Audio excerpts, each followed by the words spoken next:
আপনাদের একটি গুরুত্বপূর্ণ তথ্য দেওয়ার জন্যই আজকে আমি এই ভিডিওটা করছি। আপনারা ইতিমধ্যে সকলেই জানেন আগামী সপ্তাহে আন্ডার অ্যাডজুডিকেশন একটা লিস্ট বেরিয়েছে। তাতে 40% মানুষের নাম কিন্তু ওখানে বাদ গেছে।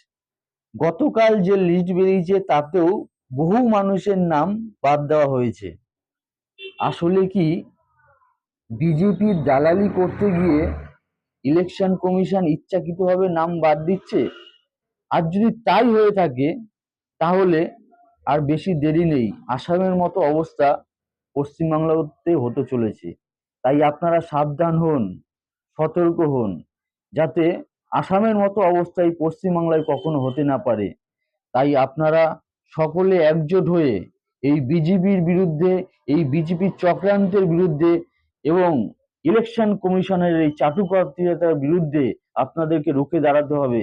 এবং যদি আপনারা রুখে না দাঁড়ান তাহলে কিন্তু আগামী দিন অনেক ভয়ঙ্কর হতে চলেছে, অনেক ভয়ঙ্কর পরিস্থিতির সম্মুখীন হতে পারেন আপনারা।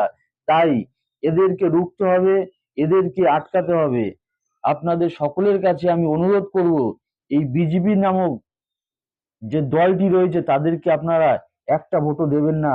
একমাত্র উপায়, একমাত্র পন্থা হচ্ছে এদেরকে পশ্চিমবাংলা ছাড়া করতে পারলেই তাহলেই কিন্তু এই সমস্যা থেকে সমাধান হবে। আর যদি কোনো পিছনের দরজা থেকে কোনো কারণে চলে আসে তাহলে কিন্তু পশ্চিমবাংলার একটা মানুষও কিন্তু রেহাই পাবে না। তাই সবাই ভালো থাকবেন, সুস্থ থাকবেন, সতর্ক থাকবেন।